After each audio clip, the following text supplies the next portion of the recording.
नेहा खुले विचारों वाली लड़की थी। अरे नेहा, क्या दिन में सोती है? ससुराल में ऐसा नहीं चलेगा। वहां तो काम करना पड़ेगा, काम। जितना काम होगा कर लूंगी माँ, पर अगर कोई ये कहे कि सारा आराम छोड़कर सिर्फ काम ही करना है तो ना भी ना, मुझे नहीं करनी शादी। अरे, कैसी बात कर रही हो? अच्छा चलो जाकर नहा लो, मैं नाश्ता लगा देती हूँ। फिर तुम्हें कॉलेज भी तो जाना है। नेहा कॉलेज के लिए निकल जाती है। वो सोचने लगती है कि ससुराल में वो कैसे मैनेज करेगी। क्या हुआ नेहा, परेशान लग रही हो? अरे यार, तू तो मुझे जानती है ना, मुझे अपनी लाइफ बिल्कुल परफेक्ट चाहिए। लेकिन लग नहीं रहा लोग मानेंगे। यार, कहीं मेरी शादी ऐसे घर ना हो जाए जहां मेरी जिंदगी ही नरक हो जाए। अरे मैंने ना कल एक इंग्लिश फिल्म देखी थी, उसमें भी कुछ ऐसी ही समस्या थी हीरोइन की। अच्छा, तो फिर क्या किया उसने? उसने तो अपने होने वाले पति से साफ साफ कह दिया कि वो पहले उसके घर कुछ दिन तक बिना शादी के रह कर देखेगी, और अगर ठीक लगा तो ठीक, वरना तेरे मेरे रास्ते अलग। अरे हाँ यार, ये तो बिल्कुल सही आइडिया दे रही है तू मुझे। चल मैं तो चली। थैंक्स यार, तूने मेरी प्रॉब्लम सॉल्व कर दी। ये बोलकर नेहा खुशी खुशी वहां से निकल जाती है। लेकिन पीछे से उसकी सहेली कहती है, अरे नेहा, नहीं नहीं, कुछ नहीं सुनना मुझे। ये बोलकर वो वहां से चली जाती है। हे भगवान, पूरी बात सुने बिना ही चली गई। अरे वो तो विदेशी फिल्म थी, वहां सब चलता है, लेकिन ये तो भारत है, सभ्यता और संस्कारों वाला देश, जहां शादी से पहले लड़की को ससुराल में नहीं रखा जाता। खैर, नेहा मस्त होकर घर आती है। नेहा, कल तुझे लड़के वाले देखने आने वाले हैं, और हाँ, इस बार कोई बहाना नहीं चलेगा। हाँ हाँ, आने दो आने दो, मैं तैयार हूं शादी के लिए। अगले दिन लड़के वाले आते हैं, जहां लड़का कहता है, "अ, मुझे अकेले में लड़की से कुछ पूछना है। हाँ हाँ, क्यों नहीं बेटा। जाओ नेहा, घर तो दिखा दो इन्हें। नेहा भी खुश हो जाती है कि उसे मौका मिल गया है लड़के से अपनी शर्त रखने का। देखो, मुझे ना शादी से बहुत डर लगता है। पता नहीं कैसी लड़की आए, तालमेल बना पाए कि नहीं मेरे परिवार से। मैंने कई घरों में रोज का क्लेश होते देखा है। तुमने तो मेरे दिल की बात कर दी। मैं भी यही सोच रही थी कि भाई सास तो अच्छी होनी चाहिए, पति सपोर्ट करे ना करे, रहना तो पूरे दिन सास के साथ है। लेकिन मेरे पास ना इसके लिए एक बहुत अच्छा आइडिया है। अच्छा, कैसा आइडिया? क्यों ना शादी के पहले मैं कुछ दिनों तक तुम्हारे घर आकर रह लूं। तुम लोग मुझे समझ लेना, मैं तुम लोगों को समझ लूंगी। ठीक लगा तो शादी, वरना टाटा बाय बाय। क्यों? लड़के को नेहा की बात में दम लगता है। वो घर के सभी लोगों के सामने नेहा की बात रखता है। अरे पागल हो गई है क्या? ये कैसी शर्त है? अरे शादी से पहले मैं क्यों तुझे किसी और के घर भेजूंगी रहने? अरे लड़की के ख्याल तो 20 साल आगे के हैं, इतनी भी खुले विचारों वाली लड़की नहीं चाहिए हमें। अरे माँ, क्या बुरा और गलत बोल रही है ये? रहना तो हम दोनों का है ना। कल को कोई परेशानी आई तो तुम सब तो ये बोलकर निकल जाओगे कि जिंदगी तुम लोगों को ही निभानी है। तुम लोगों को जो करना है करो। तब क्या करूंगा बताओ? सबके समझाने पर वो लोग मान जाते हैं। वाह, मैं 2-3 दिनों में पैकिंग कर लूंगी, तो आकर मुझे ले जाना। और नेहा पहुंच जाती है विशाल के घर। आओ आओ, ये रहा तुम्हारा कमरा।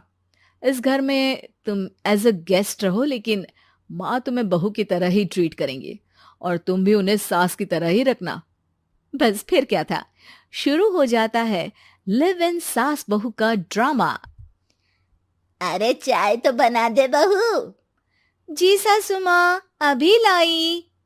नेहा चाय लेकर आती है कि बस चाय लेकर आई हो, इसके साथ पकोड़े भी ले आती। लेकिन आपने तो बताया ही नहीं कि आपको चाय के साथ पकोड़े भी चाहिए। हाँ हाँ, अब तो पता चल गया ना। रात को खाना खाने के बाद नेहा किचन में खटर पटर कर रही होती है। क्या हो रहा है वहां नेहा? माँ जी, मैं ना रात को अदरक वाली चाय पीकर सोती हूँ, ये मेरी आदत है। अच्छा, तो जरा मेरे लिए भी बना देना। दोनों सास बहू रात को चाय पीती हैं। अगले दिन नेहा, मैं मंदिर जा रही हूँ, मेरी साड़ी निकाल कर बेड पर रख दे। नेहा सास के लिए साड़ी निकाल कर रख देती है। वो देखती है कि उसके आने के बाद से सास ने घर का कोई भी काम करना छोड़ दिया है। यार मैं क्या करूं? ऐसा ससुराल तो मुझे नहीं चाहिए था जिसमें मैं ही सारा काम करूं। मैं तो ऐसा घर चाहती हूं जहां सास और बहू दोनों मिलकर किचन में काम करें। हे भगवान, रात को चाय पी ली, पेट में गैस बन गई, अब तो चला भी नहीं जा रहा है। मुझे तो ऐसी बहू चाहिए जो हेल्थ के प्रति कॉन्शियस हो, क्योंकि वो ठीक रहेगी तभी तो मैं ठीक रहूंगी। दोनों समझ जाती हैं कि वो लोग एक दूसरे के लिए नहीं बने हैं। अगले दिन नेहा, जरा चाय तो ले आना। नेहा चाय के साथ चिला भी बनाकर ले आती है। सास खा पीकर सो जाती है। अगली सुबह तेरी बुआ सास आ रही है, उसे मैंने तेरे बारे में बताया है। तभी वहां गंवार सी एक महिला आ जाती है। चलो यहां से निकलो, कुछ नहीं है खाने के लिए, जाओ। ए नेहा, तमीज से बात करो, ये मेरी ननद यानी आशीष की बुआ है। हाय रे दैया, इतनी आकड़ वाली लड़की! अरे यही है ना जो शादी से पहले ही आकर बस गई है यहाँ पर।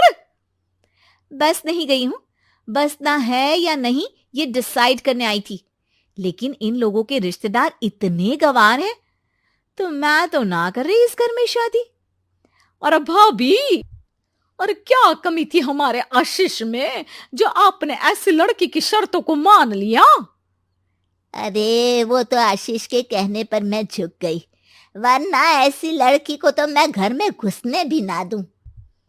ए हेलो, ऐसी लड़की कैसी लड़की? हाँ, बिना समझे बुझे शादी कर लूं?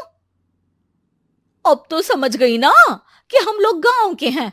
भाभी को खाट पर सोना और रिश्तेदारों का गांव से आना जाना तो लगा ही रहना है इस घर में। हाँ हाँ, मैं तो किसी मॉडर्न घर में शादी करूंगी। ये बोलकर नेहा वहां से चली जाती है। अपने घर में आकर नेहा कहती है, ना मां ना, लिव इन में रहकर देख लिया, ये गांव के लोगों का कोई भरोसा नहीं है।